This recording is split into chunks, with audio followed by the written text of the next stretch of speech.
Agora, deixa eu dizer algo para você.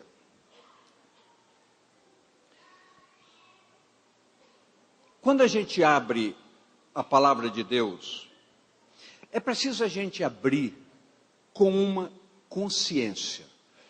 Eu falei o quê? Consciência de que nós estamos buscando fundamentos de vida. E esses fundamentos de vida, eles precisam estar agregados de maneira bem forte no nosso entendimento, para que possamos ver historicamente que todos os fundamentos aqui estabelecidos ou já se cumpriram, ou estão se cumprindo, ou irão se cumprir. Nós estamos vivendo, não só no Brasil, mas no mundo, uma crise muito séria, extremamente séria. E a gente então pega a palavra e diz aqui, olha, 1000 cairão à minha direita, 10.000 à tua esquerda. Tu, porém, não serás abalado. Agora, entenda bem, tu quem? Tu quem? É preciso que a gente entenda isso. Eu estou verdadeiramente adequado a esse tu que não será abalado? São perguntas que nós temos que responder, porque na palavra é bem claro, está bem, de maneira bem expressa, bem claramente, de que a cada tempo que passa, o amor se esfria, a iniquidade se multiplica, e as consequências de tudo isso advirão, estão acontecendo. Aí é que está um diferencial de nós entendermos quem é o Deus a quem nós servimos. Se nós não temos essa consciência, essa convicção, porque eu quero deixar bem claro que a religião em si só não significa absolutamente nada. Você pode ter uma religião, você pode obedecer dogmas dessa religião, participar de ações religiosas, e isso não significa absolutamente nada de espiritual na sua vida. Então é importante que a nossa seriedade para com a palavra seja da mesma forma que ela tem a seriedade para se expor para todos nós. Então, queridos, pense um pouco mais, mergulhe um pouco mais nesse entendimento, para que a gente possa experimentar individualmente e vivencialmente o que é verdadeiramente uma intimidade com Deus e um relacionamento sério com Deus. Você só vai, não adianta ninguém querer explicar, você só vai entender a dimensão disso quando você buscar e entender que verdadeiramente 1000 cairão, 10.000 cairão, mas você não é abalado, porque você não crê num Deus que é poderoso para fazer em você muito mais do que você pensa ou possa imaginar que possa acontecer. Deus é exatamente a expressão de uma verdade absoluta. Quero ler alguns textos com vocês, começando com Gênesis capítulo 4, 25 e 26, que diz o seguinte: e tornou Adão a conhecer a sua mulher, e ela teve um filho, e chamou o seu nome Sete, porque disse ela: Deus me deu outra semente em lugar de Abel, porquanto Caim o matou. E a Sete mesmo também nasceu um filho, e chamou o seu nome Enos, que significa fraco. Então se começou a invocar o nome do Senhor, porque da fraqueza no Senhor se tira a fortaleza. Mas entenda bem, todo um projeto divino da criação, por parte de Deus, poderia estar paralisado. Por quê? Porque a criação, começando com Adão e Eva, geraram os 2 primeiros filhos, e um já matou o outro. O que matou, Deus fez com que ele fosse andar errante, e o outro, que agradava o coração de Deus, foi assassinado. O que fez Deus? Gerou uma substituição. Por que gerou uma substituição? Porque quando Deus tem um propósito, ninguém impede. A gente ouve muito nessa área pastoral, sobre as pessoas dizendo: eu creio que Deus tem um propósito na minha vida. A gente ouve muito isso. O que é Deus ter um propósito em sua vida? É Deus estabelecer algo para você, que vai acontecer. Ninguém vai impedir, se realmente for um propósito de Deus. Por outro lado, a gente ouve muito em gabinete isso: pastor, Deus falou comigo. A partir do momento que a pessoa chega, Deus falou comigo, eu digo, meu papo está encerrado, porque se Deus falou, quem sou eu para mudar a história de Deus? Só que as pessoas criam motivações e acham que Deus falou. É preciso que você tenha consciência de como Deus fala, porque quando Deus fala, acontece. Quando Deus promete, Ele cumpre. Eu lembro de Jeremias, e outro dia eu introspectei uma ideia assim meia minha. Pensei, meia minha. Porque a Bíblia diz que antes de Jeremias ser gerado, Deus já o havia chamado. Deus já o preparava para ser profeta. Ele nem tinha sido gerado. Então eu estava analisando um pouco a história da minha vida, eu sozinho, conversando comigo mesmo. Eu disse, eu tenho para mim que eu tenho alguma coisa de Jeremias, porque o que Deus fez na minha vida, Ele deve ter me escolhido antes de eu ser formado, porque eu me desviei tanto do caminho, que de uma hora para outra Deus apaga tudo, me poupou de tudo e me disse, eu quero você aqui. Então eu digo, Deus fez, eu tenho alguma coisa de Jeremias na minha vida. Mas eu não sou o único não, queridas. Você não está aqui de graça. Você está aqui porque você tem uma expectativa em Deus. E a sua expectativa em Deus vai mudar a história da sua vida. Desde que você creia. E quero que você crê. Você crê. Dê um aplauso forte. Eu creio em Ti, Senhor.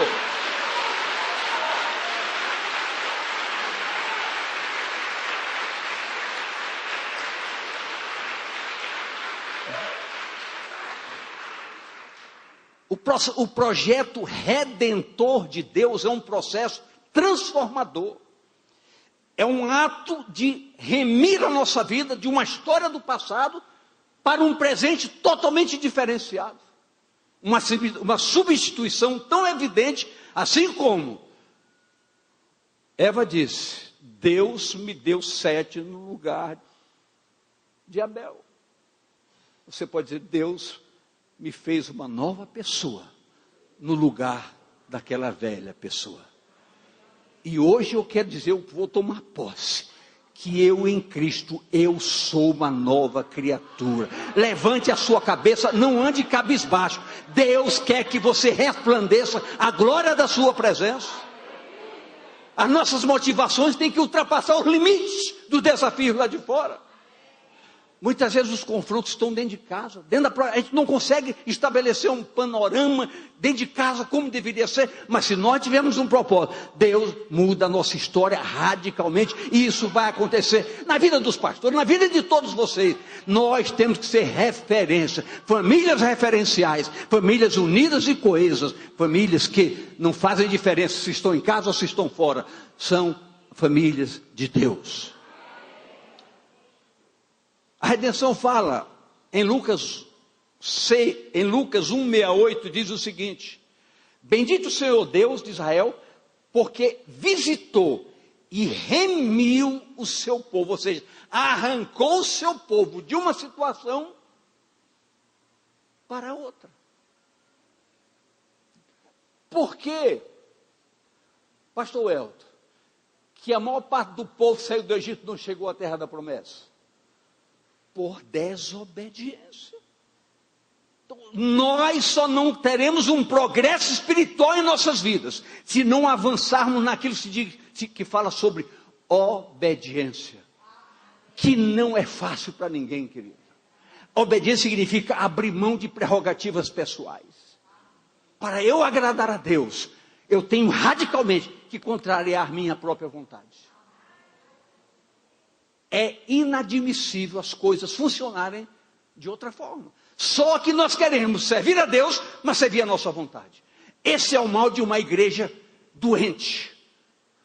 Mas nesta noite, eu profetizo sobre esta casa do Senhor, que esse mal será sarado, arrancado das mentes e dos corações, para que nós possamos entender que chegou o tempo de fazermos diferença radical no nosso caminhar de cada dia. Mas escute, Romanos 8, 21 diz: na esperança de que também a mesma criatura será libertada da servidão da corrupção, para a liberdade da glória dos filhos de Deus. Olha uma conotação básica estabelecida na palavra. O Senhor nos tira de uma escravidão do pecado para nos conduzir à condição da glória dos filhos de Deus. Você não tem que olhar para o lado. Você não tem que olhar para ninguém. Chegou a hora de nós tirarmos a visão dos outros e termos uma visão para nós mesmos. Quem verdadeiramente eu sou no que diz respeito ao pecado. O pecado ainda ocupa um lugar na sua vida. O pecado lhe atrai. O pecado lhe comove. Eu não quero nenhuma resposta, nem precisa. Nós sabemos que muitas vezes nós somos atraídos. Uma coisa é ser atraído, outra coisa é ser vencido. Nós somos tentados, mas como homens e mulheres de Deus, nunca derrotados. Então nós fomos chamados de uma situação para outra. Quando a Bíblia diz que nós somos transportados de um império chamado trevas para um reino chamado de filhos do amor de Deus, é uma situação passada para uma situação presente. Eu disse domingo, quando ministrava, que a igreja verdadeira precisa de uma identidade. Queridos, a gente ouve tantas coisas.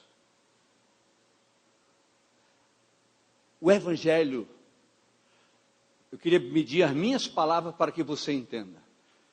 O Evangelho tem sido diminuído por tantas pessoas, mas o Evangelho nunca será diminuído, porque o Evangelho, é a graça viva de Deus, chamada Jesus Cristo. Mas as pessoas estão banalizando a configuração do que significa o Evangelho, só por dizer eu sou evangélico. Eu sou evangélico.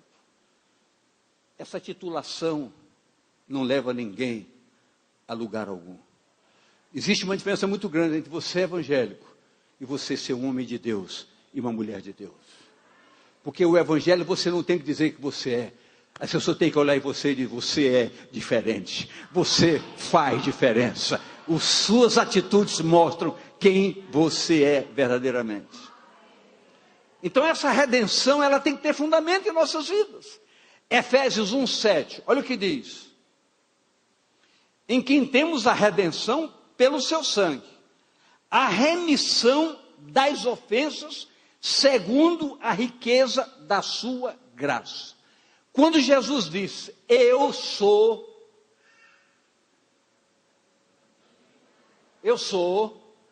o caminho, a verdade e a vida. Olhe para você. Ele é o seu caminho? Ele é a sua verdade? Ele é a sua vida, mas ele diz que é. Colossenses 3,4 diz, eu sou a vossa vida. Ele é a nossa vida. Ele é, coloca aí na tela, Colossenses 3,4.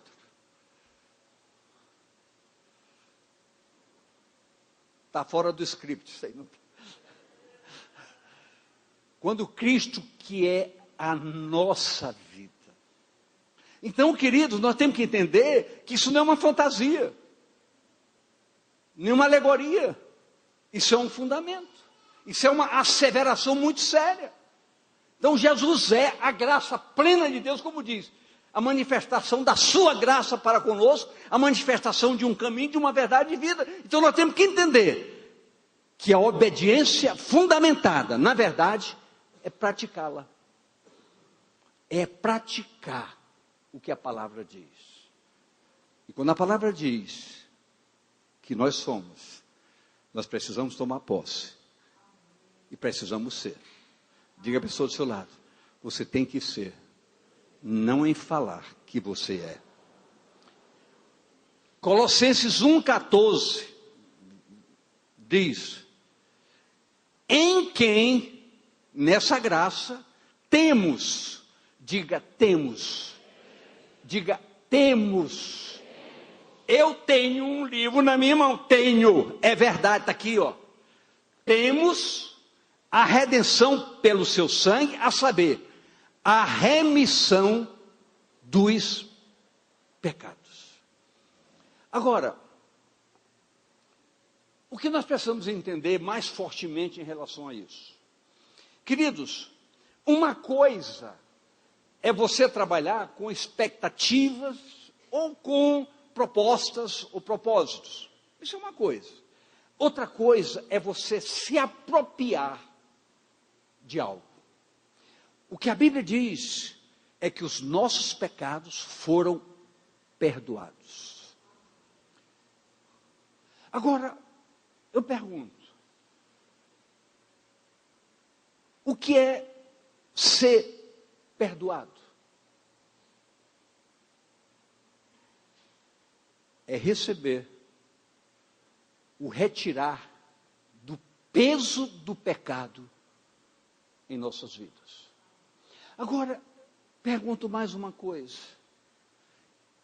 E essa renovação de pecados que se multiplicam no cotidiano, como funciona? Sabe o que a Bíblia diz? O Senhor dizendo, os meus não vivem na prática do pecado. Você só vai sentir que verdadeiramente você tem uma comunhão com o Senhor, quando nos momentos dos desafios, você sinta o prazer de dar prerrogativas na sua decisão, de não contrariar os princípios da palavra. Ou seja, entre ceder por um momento as tentações do pecado, ou ter uma comunhão com o Senhor, você jamais trocará, porque quem tem comunhão com o Senhor sabe o que significa isso. Porque a alegria do Senhor é a nossa força. E o que é a alegria do Senhor ser a nossa força? É nós sermos agentes promotores de alegria no coração de Deus. Quando eu alegro o coração de Deus, Paulo, ele me fortalece, ele me alegra, para que eu tenha o prazer de dizer não a qualquer desafio pecaminoso. Isso significa vida de comunhão com Deus. Como se tem isso? Com a palavra, com a oração, com a consagração. Há momentos que você tem que parar tudo e entrar numa consagração, quando você vê que a dose está mais forte do que você suporta. Mas só tem uma coisa: quem tem intimidade com Deus, tem intimidade com a palavra. E quem tem intimidade com a palavra, recebe a seguinte informação: o Senhor não permitirá na sua vida tentação que você não possa suportar. Porque juntamente com a tentação, Ele será o agente do livramento na sua vida. E você não será vencido, você será mais do que vencedor em Cristo Jesus. Então eu quero declarar que nesta noite, é uma palavra que vai se agregar à sua vida, que você é um agente de vitória. A redenção é uma transformação por substituição. Estávamos mortos, fomos ressuscitados. Isso gera também um espírito chamado de libertador da nossa consciência. A ação redentora promovida pela graça de Deus advém exclusivamente dessa graça. É a evidência do amor de Deus para um povo chamado povo de Deus, para um povo chamado Igreja do Senhor Jesus, chamado uma geração chamada exclusivamente adoradores que adoram ao Senhor em espírito e em verdade. Olha o que nos diz Gálatas 3,16. Ora, as promessas foram feitas a Abraão e à sua posteridade. Não diz e às posteridades, como falando de muitos, mas como de uma só. E a tua posteridade, que é Cristo. Então, grave isso. Cristo Jesus é a nossa única resposta para tudo. Ele é a exata expressão do ser Deus, juntamente com o Espírito Santo. Tanto é que ele diz: eu vou para o Pai e mandarei para vocês um outro Consolador para estar com vocês não vão ficar sozinhos. Eu voltarei para vocês, porque o próprio Espírito sou eu. Jesus é o fundamento do nosso descanso, da nossa confiança e do nosso amparo. Mas escute algo que eu queria dizer, que eu quero dizer para você. Tudo isso, como palavras, é a somatória de um conteúdo básico que precisa nos levar à prática vivencial. O que eu quero dizer com isso?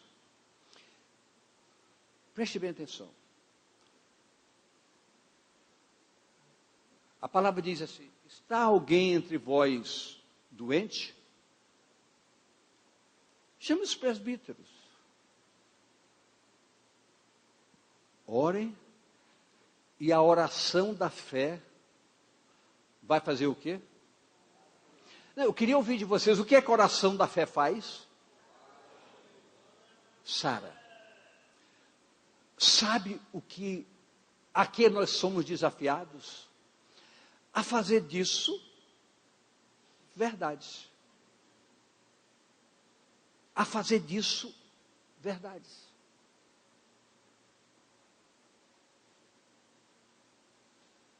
Então, queridos, quando nos levantarmos aqui, quem esteve aqui na última vigília? Bons braços levantados, mas muitos não. Não perca a próxima vigília. Porque nas vigílias nós vamos ter momentos especiais em que nós vamos desejar de todo o coração que essa verdade se implemente para a vida da igreja. Nós queremos ver pessoas sendo curadas mesmo na mesma hora. Não é amanhã, não é agora. Mas, pastor, isso é um sonho, isso é histórico. Histórico religiosamente.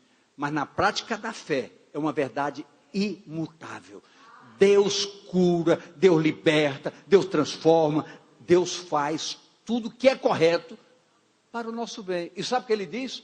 O pensamento que eu tenho sobre vocês é um pensamento de bem, para dar a cada um o bem que cada um deseja. Quem gosta de sofrer com enfermidades aqui? Ninguém. Então o Senhor está dizendo, nem eu quero que vocês sofram. Eu estou pronto para fortalecê-los. A estruturação da raça humana começou, e a promessa, o propósito de Deus caminhava. Em Gênesis 4, verso 1, diz o seguinte: e conheceu Adão a Eva, sua mulher, e ela concebeu e teve a Caim, e disse: alcancei do Senhor um varão. Preste atenção. Esse varão matou o seu irmão Abel.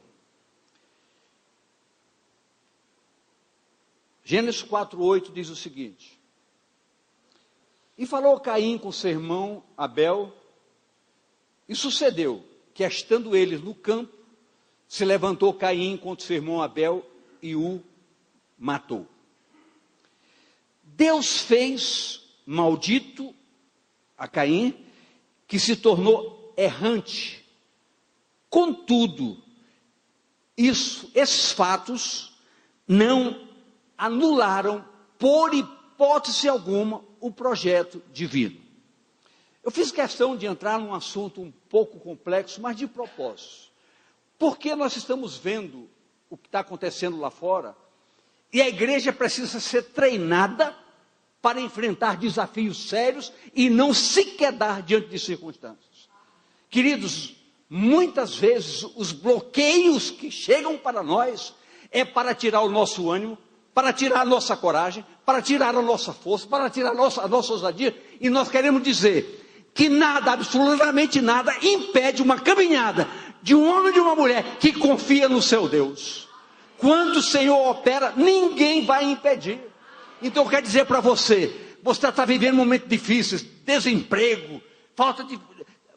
Muitas pessoas quer continuar trabalhando, então vou diminuir o teu salário pela metade. Por favor, eu quero, filho. Essa é a crise lá de fora. Nos afeta? Nos afeta. Até que ponto nos afeta?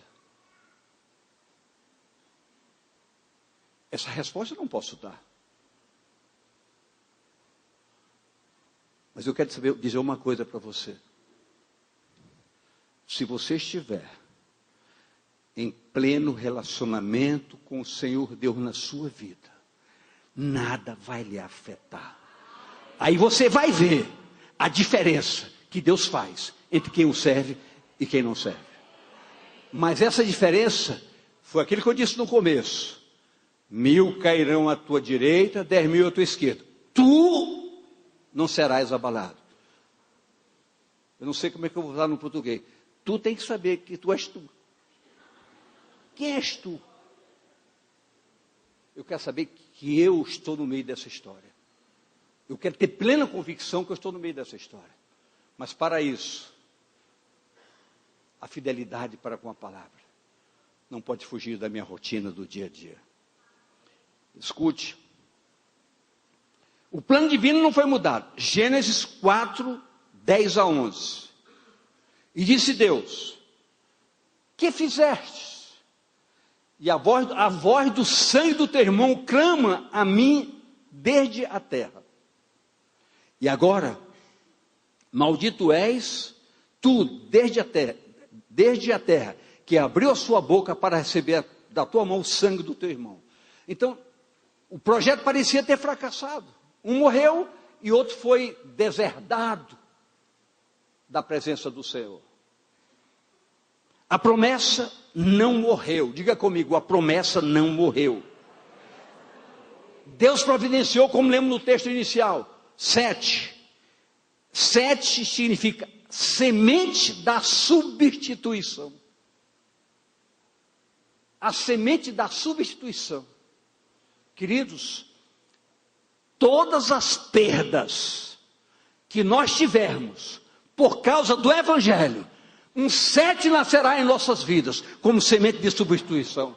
Deus vai substituir tudo que perdemos para ganharmos a excelência de uma vida abundante que Ele quer para cada um de nós. Eu sei que você está ouvindo coisas com certa complexidade, mas entenda isso. Deus quer substituir tudo que não se agrada em sua vida e colocar coisas que o agradam. Uma das coisas que agrada a nossa oração, falando com o Senhor Jesus, é dizer: Senhor, eu quero, como Paulo diz, ser de meus imitadores como eu sou do Senhor. Eu quero ser o teu imitador. Mas uma coisa eu preciso: arranca de mim tudo que não te agrada e dota a minha vida de tudo aquilo que me permitirá cumprir esse projeto de vida. Então Deus toma providências de substituição. A promessa não morreu. Adão e Eva não desistiram. As promessas de Deus são indestrutíveis. 7 caracterizava: promessa cumprida, propósito definido. Deus continua agindo no seu propósito. Escute isso. Algumas perdas serão substituídas, obviamente. O inimigo não pode assumir a direção de nossas vidas.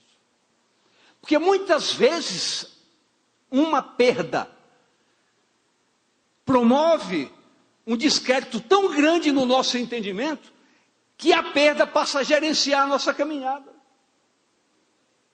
Mas eu quero dizer nesta noite, perdas não podem assumir a direção de nossas vidas. Eu não estou qualificando esse tipo de perda. Eu não estou qualificando perder não estou falando sobre isso. Queridos, olhem para mim, por favor. Um relacionamento. O que é que eu estou falando? Vou repetir. Um relacionamento. Por um sentimento de paixão, avilta a dignidade de qualquer pessoa.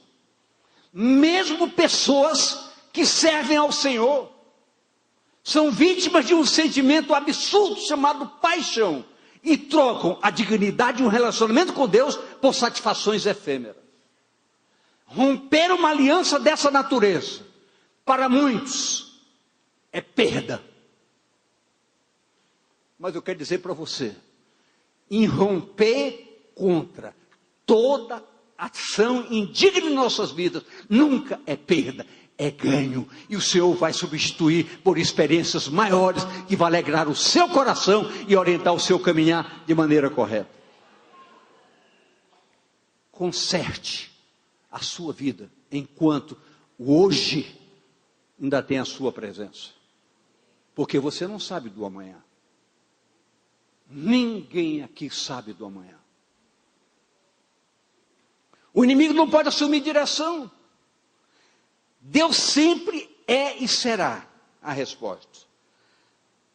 Há que se plantar coisas novas em nossas vidas. A vida cristã nos ensina isso. Ninguém pode parar. Diga a pessoa do seu lado. Evolua no seu relacionamento com Deus. Sua vida não pode parar. Você pode ter um foco diário, e tem pessoas que focam para você. É como se fosse uma lanterna, a pessoa aperta o botão para olhar. Você viu o que você fez? Você viu o que você foi capaz de fazer? Apague isso da sua mente. Deus quer lhe ver hoje, não quer lhe ver ontem. E você não tem direito de ficar maculando as pessoas, mostrando o ontem.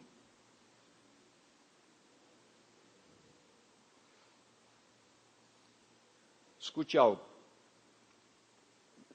Isaías 32, 8. Mas o nobre, diga comigo, nobre, projeta coisas nobres. E pela nobreza está em pé. Mas então o senhor quer falar com esse negócio de nobre?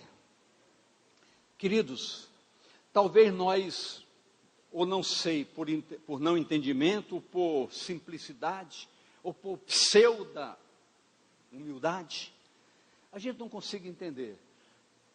Mas eu quero dizer para você hoje, ser um cristão verdadeiro é ser um nobre do reino de Deus. Então o nobre projeta coisas nobres. Um homem santo, uma mulher santa, promove um caminhar santo e testemunhal. Há coisas que todo mundo faz, como diz, todo mundo faz, mas você não faz. Você não faz. Aponte o dedão para a pessoa do lado. Você é diferente. A atitude nobre tem algumas prerrogativas interessantes. O nobre dar oportunidade. O nobre dá oportunidade. Acredita novamente. Porque muitas vezes nós somos assim, falhou comigo, não acredito mais. O nobre dá oportunidade. Acredita em mudanças. Sabe por que eu acredito em mudanças? Porque, sabe por que eu vou fazer? Eu sou, aqui dentro eu sou qualificado pelos pastores como eu sou coração mole. Como é? Coração mole. Sabe por que eu sou assim? Porque Deus teve um coração mole comigo. Me suportou até as últimas consequências. Como não faria eu diferente? Como não faria eu igual, perdão? Segundo, o nobre sabe esperar. Sabe deixar Deus agir. Sabe, Jefferson, deixar chegar a hora de Deus na nossa vida. O nobre persiste. O nobre tem paciência para aguardar. O nobre não deixa a fé morrer. O nobre acredita e espera na promessa. Hebreus 10, 37 a 39. Porque ainda um pouquinho de tempo, o que há de vir virá, e não tardará. Porque ainda um pouquinho de tempo, o que há de vir virá, e não tardará. Mas o justo, o nobre, viverá da fé. E se ele recuar, a minha alma não tem prazer nele. Nós, porém, diga eu também, não somos daqueles que se retiram para a perdição, mas daqueles que creem para a conservação da alma. Então isso é nobreza. O nobre sustenta a palavra pela fé. O Senhor disse, é verdade, eu creio. Eu creio. O nobre tem que ser esse homem, essa mulher de Deus que medita, que ora, tem que dizer, eu creio na palavra de Deus. O grande problema é que o focar, a persistência e insistência em firmar os ditos da palavra, nem sempre dá ibope. Não dá ibope. Por quê? Porque muitas vezes firmar a palavra contraria princípios e entendimento de pessoas. Pessoas que gostariam que a palavra se adequasse à sua situação. E nós não podemos fazer isso por hipótese alguma. Mas pastor, onde está o amor? Eu já ouvi isso. Não só mas eu já ouvi isso de maneira até agressiva. Eu não vou citar casos. Mas alguém me telefonar e dizer, pastor, onde está o amor? Eu digo, na palavra. O amor está na palavra. Você conhece? Então escute. Essa pessoa depois, por favor, me perdoe. Porque queria que eu dissesse, sim, é uma coisa errada. Mas pastor, cadê o seu gesto de amor? Está aqui, querida. O amor com a verdade. Eu falei querida porque era mulher, mas ninguém sabe o nome. Maria.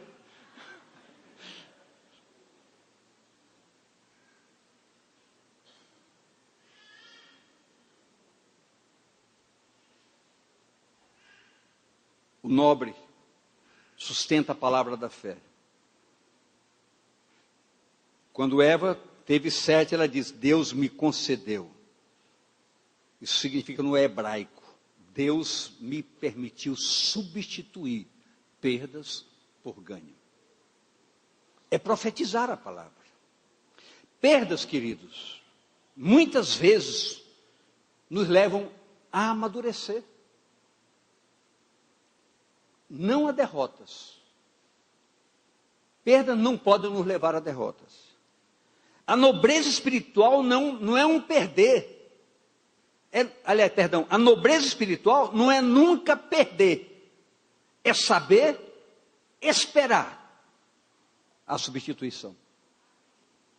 Deus nunca falha. Deus nunca falha.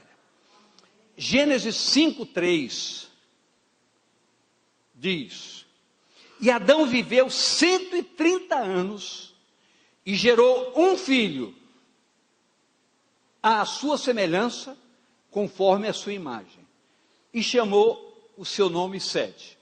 Hoje pela manhã, foi hoje à tarde, não foi? Hoje à tarde, o pastor Welson esteve lá no gabinete, e eu estava com esse livro, com a Bíblia aberta, e digo, rapaz, interessante. A gente fica até introspecta, assim, uma expectativa, porque a Bíblia diz que Adão e Eva tiveram Caim e Abel. Por causa de todo o tumulto, um foi morto, o outro foi deserdado.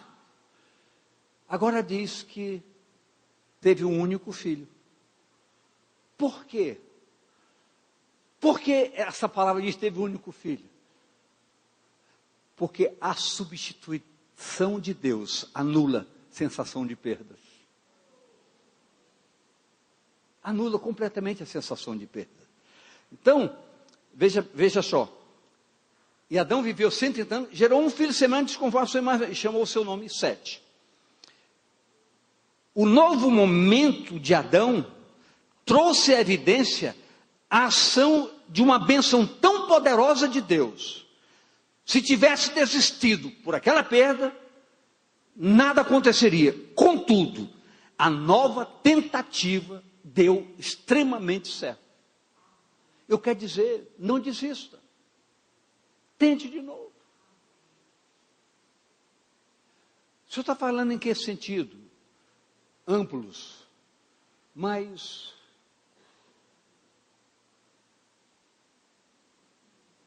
quantas vezes você orou e teve respostas?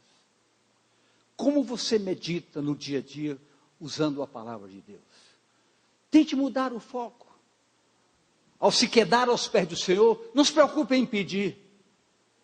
Tenha o propósito de adorar a Deus. Na adoração você vai ver a coisa mudar. Você vai aprender a ter intimidade com Deus. Nós queremos ver essa igreja aqui toda íntima com o Senhor. Cada um chega aqui, pastor, você não imagina o que Deus fez. Digo, não precisa dizer, porque eu já conheço muitas histórias dessas que realmente aconteceram comigo, eu sei como é que Deus faz. Não se preocupe, porque às vezes você contando, não vão acreditar. Eu quero dizer que se você acreditar, você vai ter tantas experiências com Deus, que se você contar a alguém, não vai acreditar. Mas vai ser verdade na sua vida. Tenha certeza disso. Queremos ver essa igreja, uma nova igreja, um novo povo, um povo redimido de excelência. Deu tanto certo, que através de Sete, foi se propagando.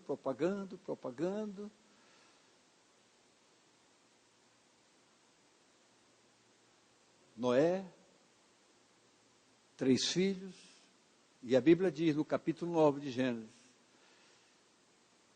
que desses 3 homens, vieram todas as pessoas para frente. Capítulo 9, não está aí no script, mas vou botar aqui só para grifar o que eu estou dizendo. Gênesis 9, 19. Alguém está acompanhando, isso é bom. Gênesis 9, 19.